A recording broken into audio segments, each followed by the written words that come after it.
Salam, hər vaxtınız xeyir olsun. Mən Nuray Babayeva. Bugün sizin üçün Azərbaycan dilindən topludan 2 testin izahını deyəcəm. Deməli, ilk olaraq 195-ci testə baxaq.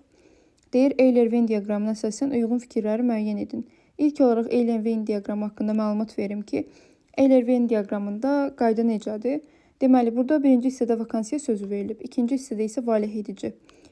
1. Yəni vakansiyanın altındakı rəqəm üçün, yəni rəqəmdə ona uyğun, ortaq olmayan, sadəcə vakansiya üçün uyğun olan fikirləri yazmalıyıq burada. 2-də isə sadəcə valeh edici sözünə aid olan fikirlər yazılmalıdır. Bu orta hissədə isə hər ikisinə aid olan ortaq fikirlər yazılacaq. Deməli, keçək biz variantlara. Vurğu son hecəyə düşür. Vakansiya deyirik. Vakansiya demirik. Buna görə də vurğu birinci sözdə son hecəyə düşmür. Amma valeh edici sözündə valeh edici deyirik. Yəni vurğu son hecəyə düşür. Yəni 2-yə A yaza bilərik. Keçək B variantına. Hərf və səs tərkibi eynidir. Nə vakansiyada, nə də valeh edici sözündə kəmiyyət və keyfiyyət dəyişimi yoxdur. Yəni əlavə olsun, dəyişmə olsun. Buna görə də eyni qaldığına görə, bu ortaq fikir olduğuna görə bunu ortaya yazırıq biz. Keçək C variantına. Tərkibində uzanan sait var. Vakansiya sözündə heç bir uzanma yoxdur. Yəni vakansiyanın olduğu kimi deyirik. Amma valeh edici sözündə A uzanır. Valeh edici deyirik. Buna görə də təkcə ona aid olan fikir olduğuna görə biz C-ni ikinci hissəyə yazırıq. D variantına baxaq. Ahəng qanunu pozulub. Həm vakansiya sözündə, həm valeh edici sözündə. Ahəng qanunu pozulub həqiqətən də. Deməli, bu ikisinə də aid olduğuna görə ortaya yazılacaq. Edi deyir ki, 2 kar samit işlənmişdir. Vakansiya sözündə K və S samitləri işlənib. Həqiqətən də 2 kar samit var.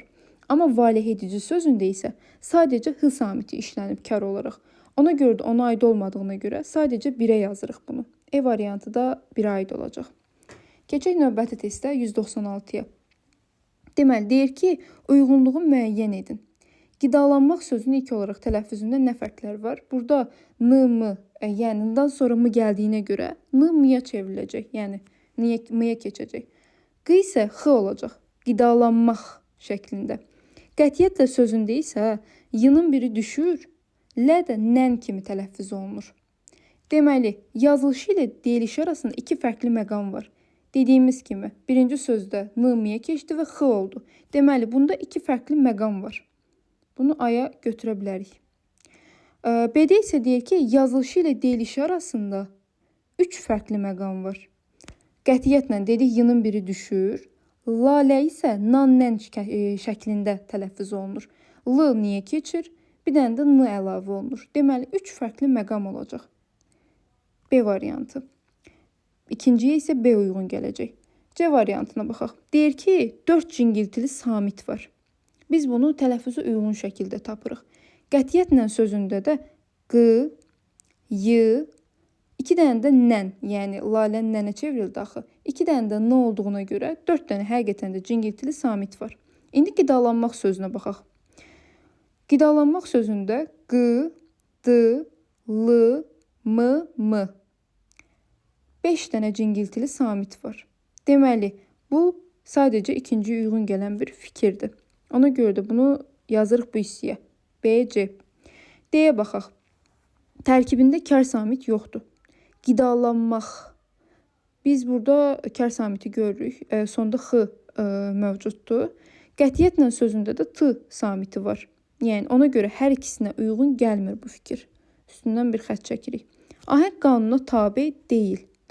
Deməli, ahəng qanununa tabe deyil. Qətiyyətlə sözündə ahəng qanununa tabe olmayan heç nə yoxdur. Amma qidalanmaq sözündə ahəng qanunu pozulub. Ona görə də bu birinciyə aid fikir kimi götürüləcək.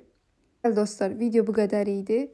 İzlədiyiniz üçün təşəkkür edirəm. Həmçinin sizin də hər hansı bir çətinlik çəkdiyiniz test varsa, bunu şərh bölməsində qeyd edə bilərsiniz. Məmnuniyyətlə mən növbəti videoda izah edərəm.